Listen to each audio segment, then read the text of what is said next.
Picture your liver as a loading dock that handles one truck of vitamin B3 a day just fine. Energy drinks send 5 trucks at once, and that exact overload has already put 2 people in the hospital with acute liver damage. Today we're doing something most energy drink videos won't commit to. We're going to spend most of this video exactly where the fear already lives, the liver, 3 separate, fully documented ways it's affected, and then, before we're done, briefly cover the heart, the kidneys, and the brain too, because the liver isn't the only organ in the room. Some of what you're about to hear will surprise you. Some of it will let you off the hook entirely. But by the end, you'll know more about what's in your hand than the people who make it want you to. Let's start where most of the fear already lives, the liver. Everyone assumes it's the caffeine. It's not.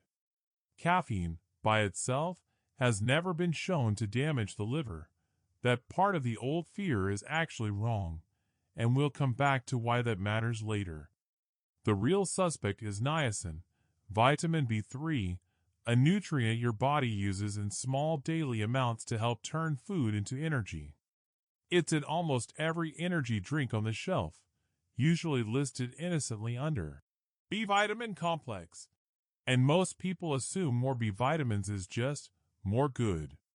But your liver processes niacin like a loading dock processes deliveries. Steady and predictable, it handles the volume fine. Flood it, and the dock backs up. In 2016, doctors at the University of Florida College of Medicine documented the case of a 50-year-old man, no drinking problem, no drug use, no prior liver issues, who developed acute hepatitis, a sudden, active inflammation of the liver, after drinking 4 to 5 energy drinks a day for over 3 weeks. Each can carry close to double the recommended daily amount of niacin. His estimated intake landed somewhere between 160 and 200 milligrams a day. His liver enzymes, chemicals in the blood that rise when the liver is under stress, spiked. A biopsy, where doctors take a tiny sample of liver tissue to examine under a microscope, confirmed active inflammation. It was only the second such case ever formally documented. The first, 5 years earlier, involved a woman consuming around 300 milligrams a day, whose biopsy showed even earlier signs of tissue death. Here's the number that matters. A liver-safe ceiling for niacin from all sources is roughly 35 milligrams a day. A single can carries 20 to 40 milligrams, which means one can, by itself, can already push you close to, or past, that ceiling, depending on the brand. A cautious buffer here is 1 can most days, not 2, well below the sustained 4 to 5 can, multi-week habit where the actual documented case reports begin, and comfortably on the safe side of that 35 milligram line. And this isn't a silent kind of damage either. That's part of why it's worth knowing the symptoms, not just the mechanism. In the documented case, the warning signs were things a person would actually notice: abdominal pain, loss of appetite, dark urine, yellowing skin, jaundice, and vomiting. Those symptoms are what sent him to the hospital in the first place, and they're worth knowing, because "my liver feels fine" is not the same thing as "my liver is fine." By the time jaundice shows up, the liver has already been working overtime for a while. But here's the twist almost nobody talks about. The liver damage doesn't start with the liver. It starts in your gut. Researchers led by Michael Caron at UC San Diego's School of Medicine found something that reframes the entire "sugar causes fatty liver" conversation. It's not really about how much fructose you drink. It's about how fast it arrives. Your intestines have a processing speed limit for fructose. Sip a sugary drink slowly, and the gut clears it as it goes, no problem. Chug it in under 5 minutes, which, let's be honest, is exactly how most people drink an energy drink, and the fructose outruns the gut's capacity to handle it. It spills past the intestinal lining, damages the barrier that's supposed to keep bacterial toxins contained, and those toxins leak toward the liver, where they trigger inflammation and kick off fat storage. Think of your gut lining like a dam with a spillway. A steady flow, the spillway handles it. A flash flood, and water goes over the top of the dam entirely, into places it was never supposed to reach. In Karen's research, the exact same amount of fructose produced measurably worse liver fat outcomes when consumed in one sitting versus spread across 45 minutes. Same sugar, same total, different outcome purely because of speed. And this matters at a population scale, not just an individual one. Non-alcoholic fatty liver disease, fat building up in the liver of people who don't drink heavily, now affects roughly 1 in 3 Americans, and it's become the most common cause of chronic liver disease in the country. It's not one dramatic hit. It's the liver being nudged, sip by sip, can by can, into converting incoming sugar straight into stored fat instead of burning it, a process researchers call lipogenesis, which is really just a fancy word for turning sugar into fat on site, inside the liver itself. Which means one of the simplest liver protective moves available to you has nothing to do with quitting energy drinks. It's just slowing down how you drink the one in your hand. Quick one. How many energy drinks do you have on a typical day? 0, 1, or 2 plus? Drop the number in the comments. I read every one. And if this is the first time you've heard the actual mechanism behind sugar causes fatty liver, instead of just the warning label version, that's exactly why this channel exists.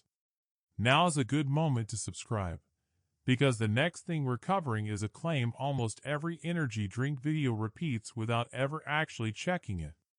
You've probably heard some version of this before. Mixing alcohol with energy drinks is dangerous because the caffeine masks how drunk you actually feel, tricking you into drinking more than you realize. It sounds airtight. It's also, according to the best controlled research on this subject, mostly not what's happening. Joris Verster at Utrecht University led a 2014 meta-analysis, a study that pools the results of many smaller studies into one, pooling controlled research across a wide range of caffeine doses, from less than 1 energy drink's worth up to nearly 5 cans worth. The finding: no significant masking effect. People's sense of how drunk they were tracked their actual blood alcohol level whether or not caffeine was in the mix. The trick your brain story doesn't hold up under testing. So why does mixing alcohol with energy drinks still show up, over and over, in real-world data, as riskier? Because of something far less dramatic. People who mix alcohol with energy drinks simply drink more total alcohol per session and report more alcohol-related consequences than people drinking alcohol alone, not because their internal drunk meter is broken, but because feeling alert and awake makes the night last longer. Here's why that extra volume specifically matters to the liver. Your liver has one main processing line, run by a helper molecule called an enzyme, for clearing alcohol, and while that line is busy, the liver deprioritizes some of its normal fat processing work to deal with the alcohol first. More total alcohol means that line stays maxed out for longer, and fat processing stays sidelined for longer. The caffeine was never the direct threat. It was just extending how long your liver stayed in alcohol clearing mode instead of its normal routine.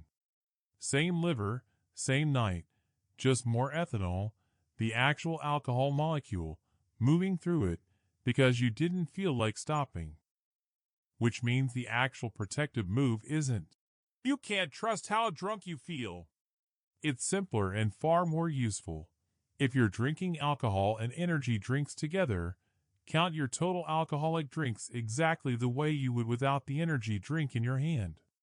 The caffeine doesn't raise your liver's real capacity to process alcohol, it just raises how long you feel like staying out.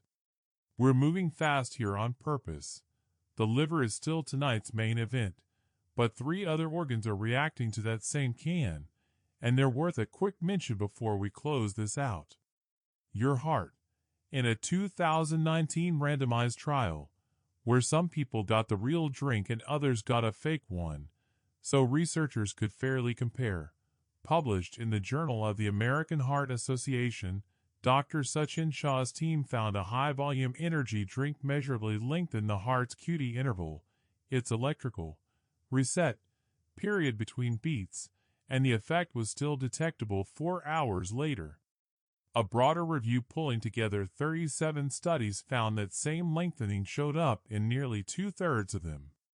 Picture it like a stoplight cycle with a few extra seconds tacked onto the red light. Usually fine, but it's more room for something to go wrong at exactly the wrong moment. For most healthy people, it's a temporary blip. For anyone with a personal or family history of heart rhythm issues, cardiologists say treat a big can like an unfamiliar medication. Your kidneys. Taurine, one of the building blocks your body uses to make protein, found on every can, is normally cleared without issue, but in large, repeated doses it can build up faster than the kidneys can filter it. In one documented case, the standard kidney marker creatinine spiked to nearly 5 times the normal ceiling, then dropped back to completely normal within 2 days of cutting back. Good news buried in that number. This one reverses fast. Your brain. Caffeine works by blocking adenosine, the brain chemical that builds sleep pressure the longer you're awake. A 2024 brain imaging study found daily caffeine used during a stretch of poor sleep actually suppressed the changes your brain would normally make to recover from it. It's not refilling your tank, it's putting tape over the gauge. None of these 3 are tonight's headline. The liver is. But they're the reason. Just watch your liver was always incomplete advice. So what actually protects the organ you came here worried about? 3 numbers, liver first. 1. Cap it at 1 can most days, not 2. A cautious buffer well under the sustained, multi-week, 4 to 5 can habit where the documented case reports actually begin, and comfortably under the 35 mg niacin ceiling. 2. Drink it over 20 to 30 minutes instead of finishing it in under 5. That alone blunts the fructose spike that overwhelms your gut and spills toward your liver. 3. If alcohol's involved, count your drinks the same way you would without the energy drink in your hand, because the caffeine was never actually raising your liver's real capacity in the first place. And for the rest of your body, in 1 sentence each, 1 can, not stacked, if you've got any heart rhythm history. Don't stress about the kidneys specifically, that one self-corrects within about 48 hours of cutting back, and give yourself a 6-hour buffer before bed so your brain's recovery system can actually do its job. None of these numbers require you to give up energy drinks entirely, and that's the point.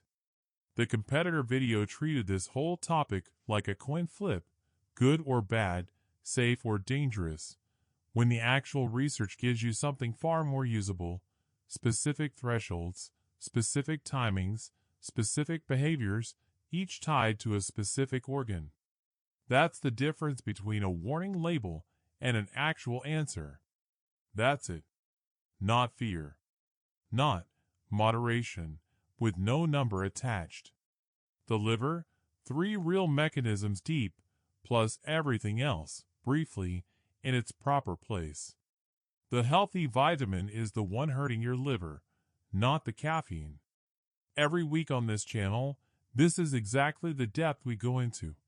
Not the headline version of a health claim, but the actual mechanism, the actual researcher, the actual number. If that's the kind of thing you want more of, subscribe and tap the bell. That's genuinely the only way YouTube will reliably show you the next one. And going deep like this is the only thing this channel does.